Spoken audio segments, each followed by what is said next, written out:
To talk more about the safety aspects of the metaverse, we're joined now by Hagen Rooke. He's partner of Reed Smith. Good morning. Thank you for joining us for this very interesting conversation. So the internet right now in its current iteration doesn't have a comprehensive regulatory framework, and yet we are now facing an even more complex virtual world with the metaverse, with the tech already outpacing the laws that govern it. So at the most basic level, what do we need to keep people and companies safe in the metaverse? Thanks very much, Teresa, for having me on your show this morning. Well, you're absolutely right. The metaverse is developing into something very similar to the internet, but in a more immersive manner. And it's quite possible at some stage we will have a borderless, seamless, immersive space of the sort that was presented earlier, and that will, in a sense, form an entirely parallel universe.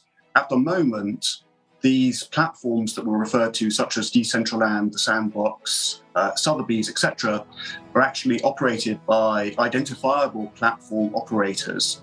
So if you're using Decentraland or you're using the Sotheby's platform, for example, then you'd be subject to terms and conditions that govern your relationship with that platform and potentially other users. So in a sense, it's quite similar to the way that the internet works. But as the metaverse becomes more immersive, as it continues to grow, additional questions are likely to arise as to which laws apply to which activities, and that may not always be quite so easy to identify, especially as it becomes more difficult for you to identify who you're actually dealing with. So avatars, are just representations of real-life people, but it may not be easy to know who those people are, where they are located in the world, and if you need to take recourse against them, if you've been defrauded in some kind of way, or if you've been a victim of harassment or assault, then it's quite difficult to know exactly what course of action is open to you, and this is something that law enforcement authorities are going to have to grapple with increasingly. Well, we've seen what happens with social media when it comes to abuse and accountability, and how platforms aren't necessarily as forthcoming about what they do to stop it. What about these avatars then, as you mentioned? How can they be held accountable for their actions in the metaverse? How do you prove harm when it's psychological and not physical? Well, you're right. It's certainly not easy to prove when you have that type of intangible damage, such as mental harm. Of course, one thing about the metaverse, like the internet, is that in some cases it may be a little bit easier to gather evidence of such harm than in the real world, because there might have been, an audit trail or a digital trail of some sort, such as a chat or, maybe screenshots that evidence exactly what kind of behavior has taken place and what kind of harm has occurred. But it's in a sense similar to the challenges that we face with the internet in terms of being able to identify the counterparts that you're dealing with. In some cases, if the avatar was required to onboard onto the relevant platform that you're using, then that platform might have gathered some data or some sort of information in relation to the person using the avatar. That might be your first port of call. Otherwise, you might be looking to specialist analytics to help you, and that's something that we'll probably see some interesting developments in, being able to identify and trace perpetrators on the internet and sort of in the metaverse generally. Hagen, we're seeing a surge in NFTs, virtual real estate, a concept foreign to some people because you're paying for something with no physical dimension.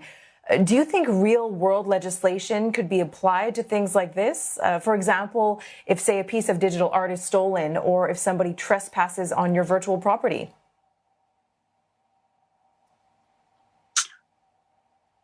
Yes, well, I think it's quite difficult to define concepts like trespass in the virtual world, and even more difficult to apply old world concepts such as trespass to the metaverse, where we're not talking physical land, we're not talking physical boundaries, we're just really talking about a physical representation of something But more generally, to your question, NFTs certainly are subject to laws and regulations in the real world, and those laws and regulations are generally technology agnostic. That means they apply irrespective of whether you're looking at an NFT that represents property or some other type of representation of property.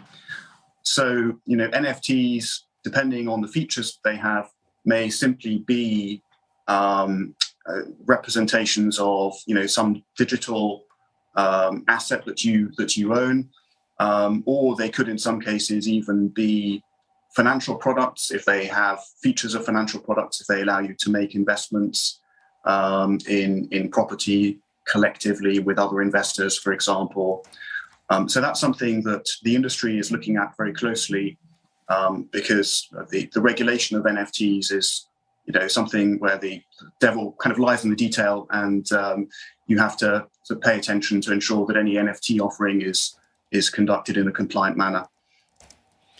And what would you say are the biggest misconceptions about the metaverse? We're painting a rather bleak picture of a lawless sort of place. Well, at the moment, I think the biggest misconception is that it's sort of this, this matrix, this alternative universe, this Tron-like alternative reality, which, again, I think it could become in due course. And, that kind of immersive space, that immersive sphere is really what we're headed towards in the long term. But at the moment, I think we're still looking at a much more fragmented collection of different offerings. So interoperability is something that's going to be, a big focus for metaverse developers. How can users actually move seamlessly from one of these environments to another, say from Decentraland to the Sandbox to Axie Infinity, and we're going to have to see really whether the whole space becomes more interconnected and interoperable in that sense. And joining us for the bits and bytes of the metaverse economy is head of metaverse technologies from PWC, Jeremy Dalton. Jeremy, thank you so much for joining us. Now, first of all, as we've heard from the story, there are many great opportunities that metaverse can offer, but there are also some security and safety concerns. So how can businesses leverage the Web 3.0, and how should they prepare for the metaverse? Yeah, you're absolutely right in that there are both opportunities and risks that comes from implementing these technologies. But to best understand them, it's really important to have not only a theoretical knowledge, but also a practical one as well. So experimentation is really key to that greater understanding. And then based on that understanding, businesses can see in a greater way what the potential can be for their internal business operations, as well as their external customer-facing interactions. And even beyond the horizon of this technology, there are some concepts within the metaverse that are more mature than others, even though as a whole, this is quite an emerging space. So it's important to keep an eye out on that long-term future horizon as well for what it can do to disrupt your business. So understanding this concept further, the metaverse is not just a gaming space, and it's also not just for tech companies. It's an entirely new economy. So help us understand this new economy and its untapped potential. Sure. So in May 2022, we conducted a metaverse business and consumer survey, and we asked business leaders what they thought of the metaverse. And 36% said that they expect to revolutionize business by creating a mega gig or creator economy. Now, this is an economy that is highlighted by an increasing focus on the digital or intangible, with lower barriers to entry for individuals to enter the market, meaning more people can get involved. Now, this is really important because previously, not everyone in the world could benefit from economic advancements. But now with a fresh slate like the metaverse, there is opportunity to build this new world in a way that all demographics of humanity, so people of different countries, different genders, different socioeconomic levels, they can all take a share in its benefits.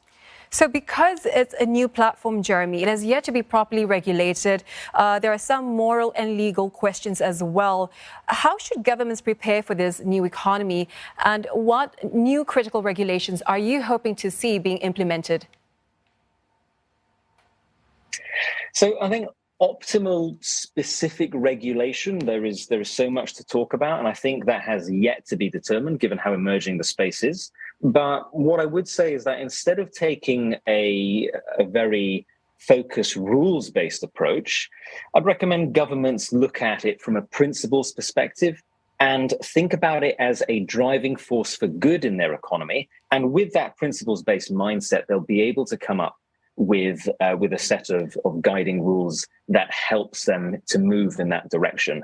I think it's important that governments regulate to create a safe space for individuals, but also leave enough room for the users to be able to do what they need to do in that world, and for businesses to be able to take advantage of the opportunities of this new platform.